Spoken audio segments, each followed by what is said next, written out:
Assalamualaikum warahmatullahi wabarakatuh. Jumpa lagi dengan saya untuk membahas tentang sejarah kebudayaan Islam. Kali ini kita akan membahas tentang bab besarnya yaitu peran umat Islam dalam memperjuangkan kemerdekaan Indonesia. Beberapa tokoh yang sudah saya sebutkan di video yang lalu.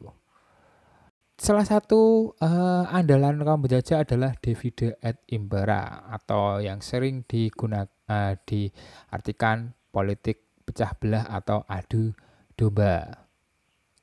Eh, itu sangat ampuh pada masa itu sehingga persatuan itu sulit terjadi, persatuan secara besar-besaran atau kesadaran persatuan akan bangsa itu sulit terjadi, baru terjadi di menjelang kemerdekaan di tahun 1908 dengan organisasi Budi Utomo itu yang selanjutnya dijadikan sebagai tonggak kebangkitan nasional.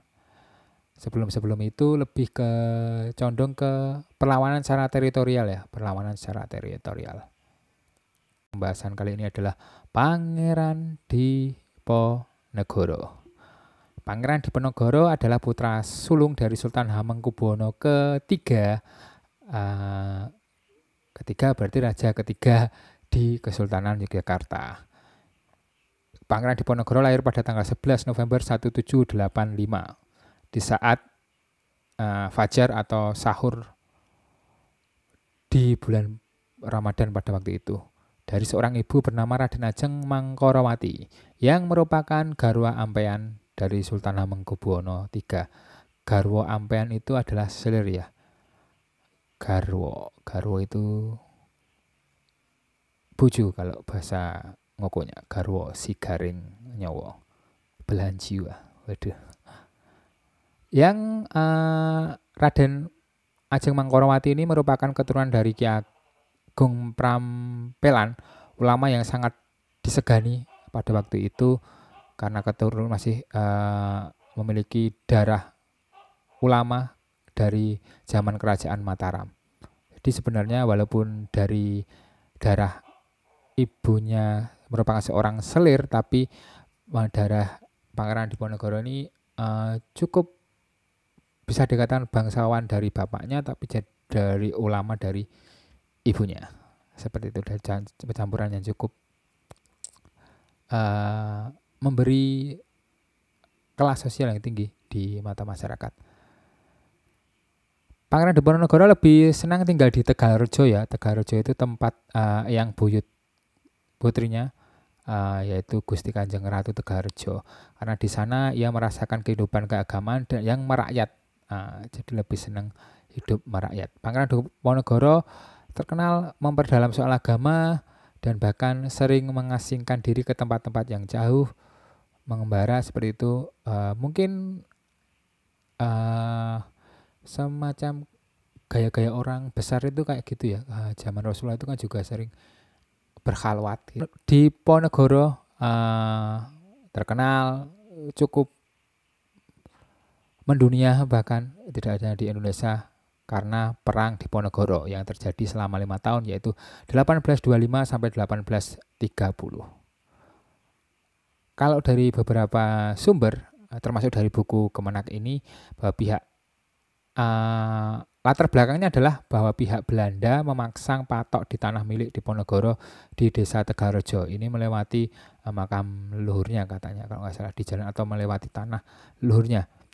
Saat itu melihat itu, Diponegoro memang sudah muak dengan kelakuan Belanda yang tidak menghargai adat istiadat setempat, sehingga melakukan menantang Belanda secara terbuka. Pangeran Diponegoro ini mendapat simpati dan dukungan rakyat.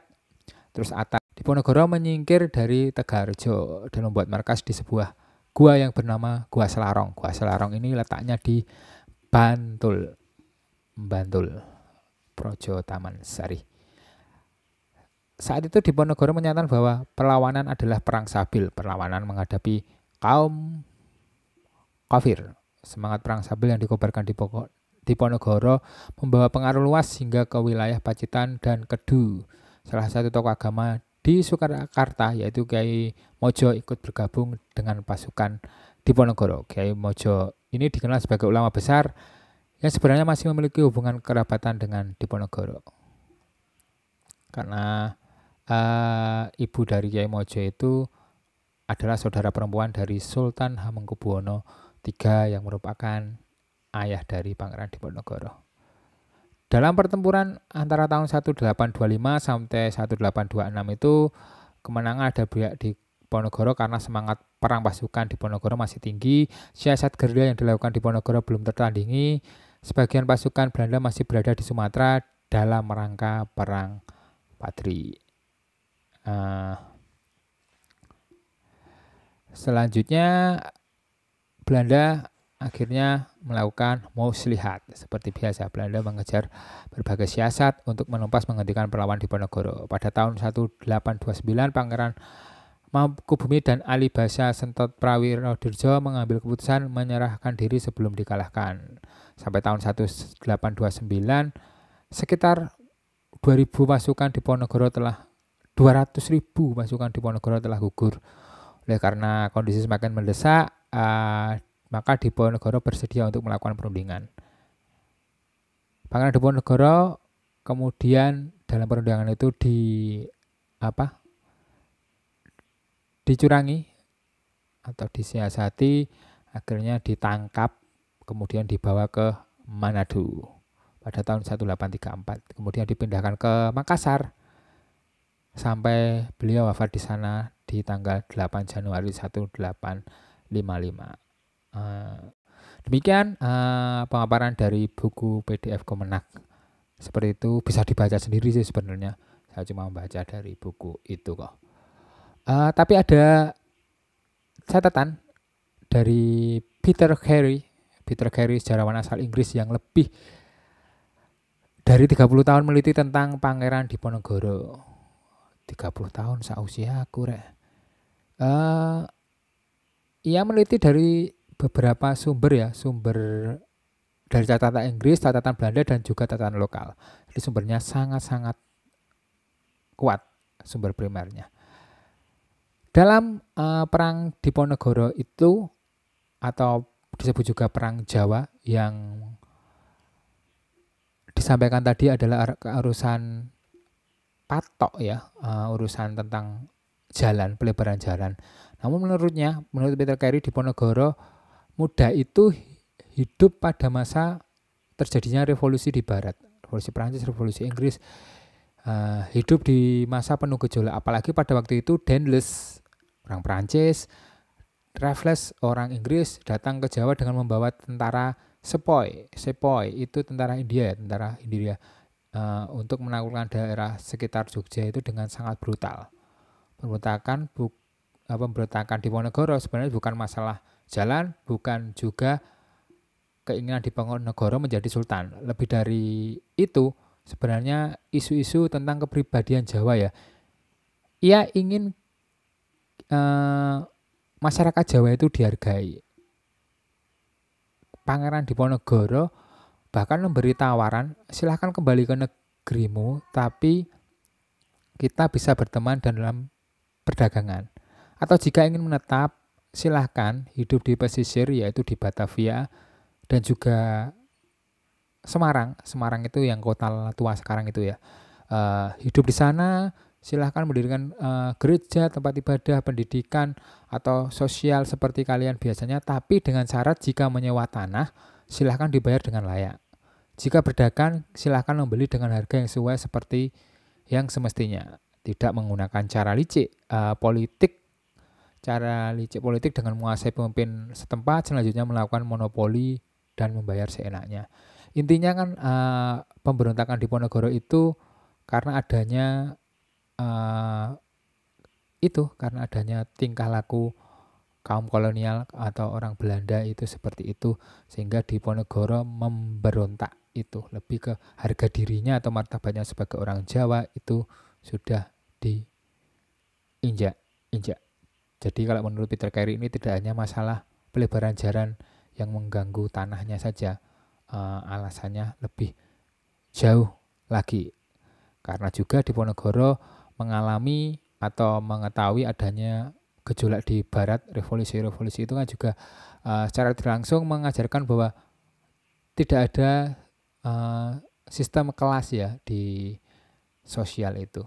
Jadi Diponegoro itu bukan pangeran yang hanya hidup mewah-mewah, tapi memang memiliki kecerdasan dan juga mengikuti perkembangan. Mungkin seperti itu. Kita juga bahas tadi bahwa perang Diponegoro itu berlangsung selama 5 tahun ya. Kalau dari persenjataan jelas lengkap pasukan Belanda. Namun nyatanya perang Diponegoro atau perang Jawa ini sangat terkenal, sangat mampu menguras kas Belanda. Bahkan dikatakan Belanda itu hampir bangkrut untuk membiayai perang ini. Kenapa demikian? Masih menurut Peter Carey bahwa strategi Diponegoro itu yang menjadi kuncinya. Jadi Diponegoro ini bukan memobilisasi massa dengan satu kali serangan diajar gitu. Enggak, tapi memang memiliki semacam front-front di beberapa daerah. Seperti di Blora itu atau Demak sekitar situ, itu Raden Ayu Serang ya. Ini seorang perempuan yang sangat tangguh, berani melawan Belanda. Sebenarnya saya sangat setuju ini sebagai representasi perempuan Indonesia ya, bukan Raden Ajeng Kartini. Tapi memang ya seperti itulah sosok perempuan pahlawan di kita, memang lebih ke Bu Kartini. Selanjutnya Mas Tumenggung Kartodirjo itu memberontak di Madiun. Terus ada juga ipar Diponegoro yaitu Raden Tumenggung Sostrodirjo memberontak di Bojonegoro. Ada juga yang juga di Kebumen. Jadi strateginya itu cukup jitu.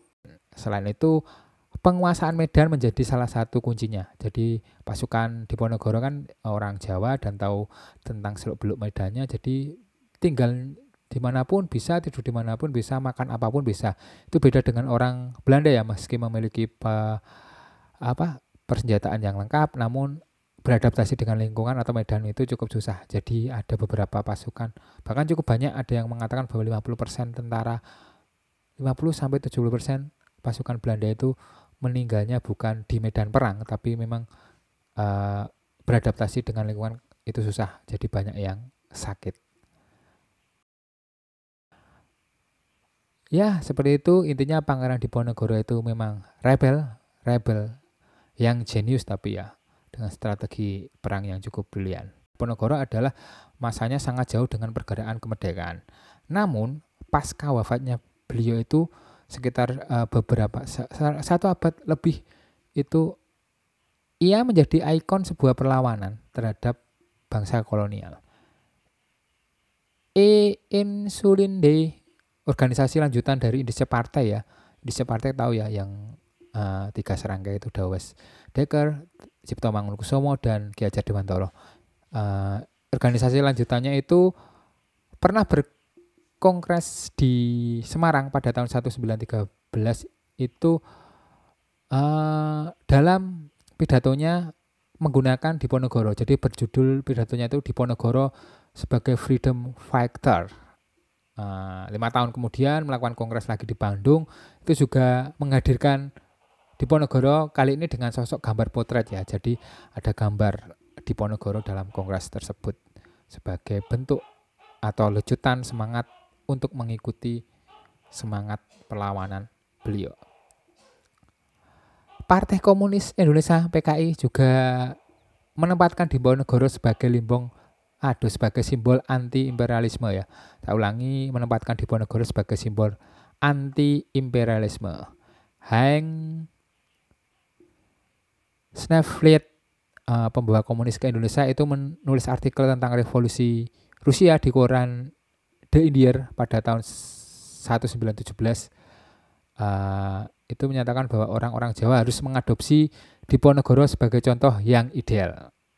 Pada Kongres PKI 1921 di Semarang, potret Diponegoro disandingkan bersama Karl Marx di dinding aula tempat Kongres digelar. Terus PNI ini Partai Nasional Indonesia, dari sisi nasionalis besutan Soekarno itu juga menjadikan Diponegoro sebagai ikon pergerakan. Menyatakan bahwa kisah hidup Diponegoro adalah cerita nasionalis yang heroik. Kemudian pada malam pengeringatan wafatnya Sun Yat-sen, gambar besar Diponegoro disandingkan dengan gambar Sun Yat-sen di kantor PNI Bandung. Gerakan Islam juga nggak ketinggalan dalam Kongres Muhammadiyah ke-20 di Yogyakarta 1931, gambar Diponegoro berdiri menuju Masjid Gede Yogyakarta. Di bawahnya tertulis huruf Arab Hayya 'alal falah, yang artinya mari menuju kemenangan. Karena efek tersebut, pemerintah kolonial ini di bawah Gubernur Jenderal De Jonge tulisannya, itu bereaksi dengan melarang apapun yang berbau Diponegoro. Itu dilarang. Jadi dapat dilihat bahwa nama Pangeran Diponegoro itu menjadi ikon perlawanan dan uniknya dipakai oleh beberapa golongan yang memiliki ideologi berbeda dari yang tadi komunis, nasionalis, dan Islamis. Jadi bisa dikatakan yang bisa menyatukan Islam, nasionalis, dan komunis itu ya fotonya Pangeran Diponegoro ya. Oke, saya lanjutkan dengan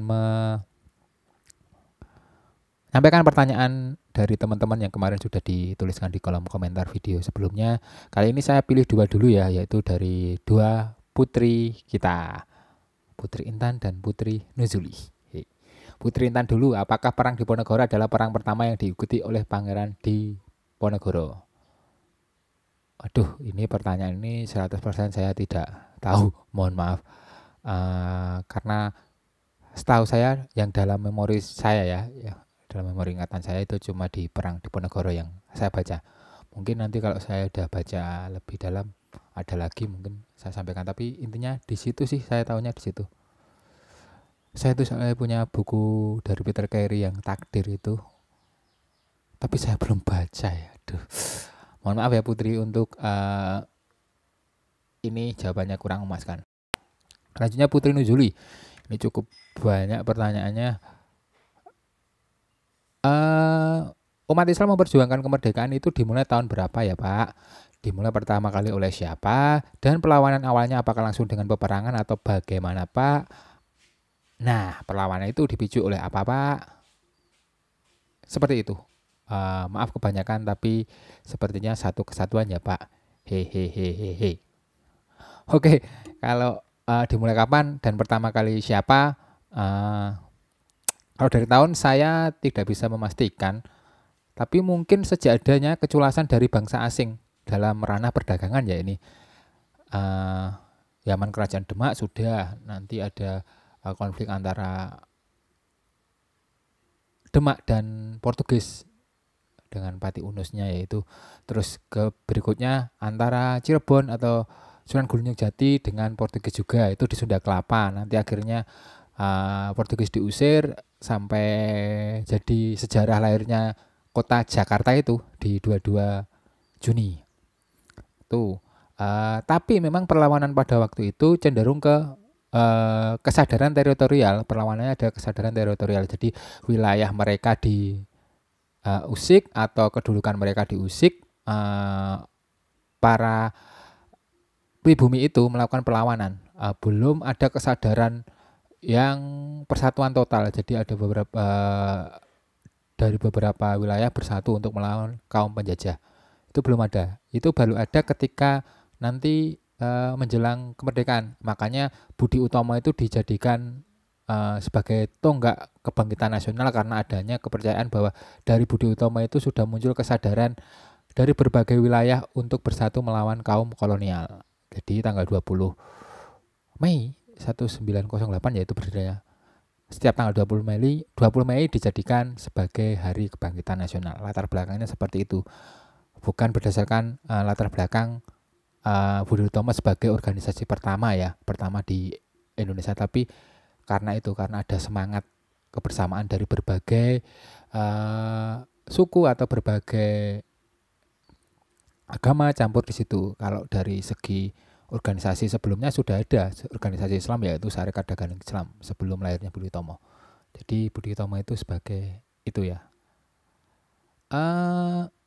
Makanya ketika politik adu domba itu begitu berhasil di zaman Jepang, di zaman Belanda, karena memang itu kesadarannya adalah belum menyeluruh, masih teritorial. Jadi satu di adu domba, satu di adu domba seperti itu. Walaupun sebenarnya Belanda juga kalang kabut ketika melawan orang-orang pribumi seperti perang Diponegoro ini yang sampai menguras khas Belanda yang hampir bangkrut itu. Gitu ya, Putri.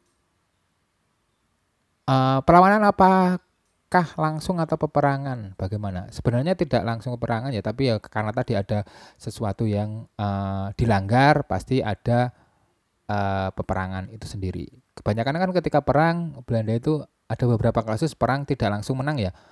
Kebanyakan pasti akan terdesak langsung mengajak berunding. Nah, di berunding itu biasanya mereka melakukan ya kecurangan seperti itu, kaum penjajah. Dipicu oleh apa Pak? Ya ketertindasan. Kalau kita lihat mulainya adanya VOC itu ya, itu mulai melakukan penindasan, apalagi setelah itu di tahun berapa ya? 1830 itu ada tanam paksa yang sangat-sangat kejam itu. Tanam paksa dihapuskan, itu nanti ada liberalisasi ekonomi 1870 1901. Itu sempat membuat nafas angin segar seperti itu karena ekonomi tumbuh sekitar 5 sampai 10 tahun pada waktu itu, tapi pasca itu juga amburadul juga. Nah, ini sebenarnya liberalisasi ekonomi ini hampir mirip dengan UU yang sekarang lagi diperbincangkan itu, UU yang ya baru demo besar-besaran akhir ini, Cipta Kerja itu hampir sama kalau ke gayanya. Jadi jika lihat aja nanti selama 5 sampai 10 tahun ke depan mengalami pertumbuhan, tapi setelah itu apakah juga mengalami hal sama seperti zaman liberalisasi ekonomi di masa kolonial itu, wallahu alam. Demikian pembahasan tentang Pangeran Diponorogo. Diponegoro, astagfirullahaladzim, sudah mulai ngantuk saya. Pangeran Diponorogo adalah Sabdi ya kalau Diponorogo itu. Mohon maaf, sudah mulai belepotan, berarti sudah waktunya untuk saya mengundurkan diri. Wassalamualaikum warahmatullahi wabarakatuh.